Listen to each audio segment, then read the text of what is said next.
basic understanding of how Excel works, we're going to start using Excel to do calculations. And this is where Excel starts to get super powerful, okay? And it's why I am going to spend so much time and energy in this program and getting you to be able to use it and understand it. And if you need to come back and refer to this video, I highly recommend that you do that, okay?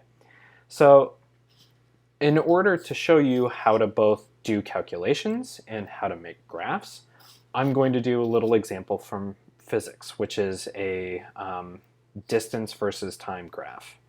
So I'm going to put my time information first. So this is time in seconds.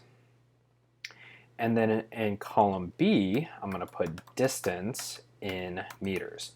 So you'll notice how I do things, all right? It's the quantity first, and then the unit in parentheses. And if I have uncertainty, that's going to go into the unit. And if I do, in order to get the plus or minus symbol that we will need, I go to Insert, Symbol, and then I can search for this. You can search for plus, minus. I guess you search for plus. If you search for plus and you look down at what you get either a minus plus or a plus minus. Either one of those is fine. Okay, so I could do like plus or minus 0.1 seconds. Okay, that would be a full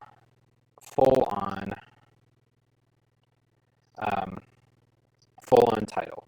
And so now I could do this, and in order to make this a little faster, I'm just going to copy and paste that plus or minus sign.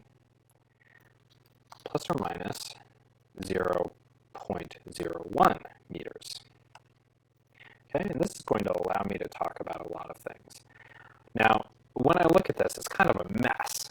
The time, the unit isn't fully displayed, and in the distance, it looks like the unit and uncertainty are kind of going past. So there are a couple of ways that I could handle this, okay? I can resize my columns by clicking up in between the column labels. So in between B and C, you'll see what happens to my cursor. I can just move this over to expand this. But I'm not digging that. So what I'm going to do is I'm actually going to use wrap text. And wrap text is super useful. All right. So I know that this first row is going to be my header row, and that anything that goes in that row, I kind of want wrapped. So I'm going to select the entire row by just clicking it. All right.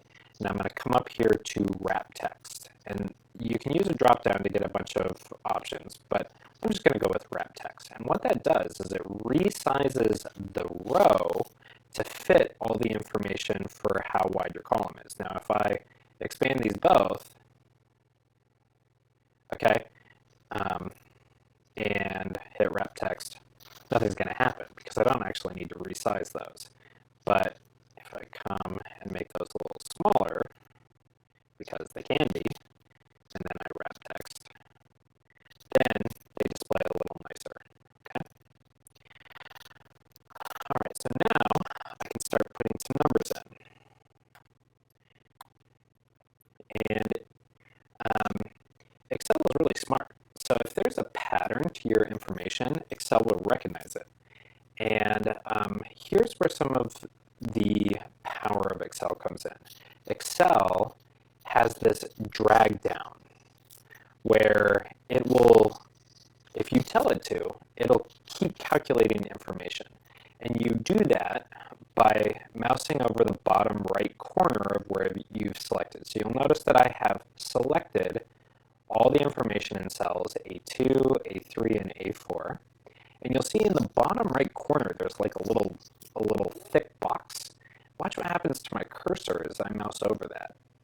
Oh, my cursor changes from being open to being solid. And once it's solid, I'm in drag mode, and I can just drag this down.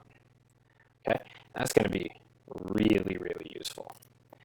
Now, I'm going to use an equation to generate my distance data.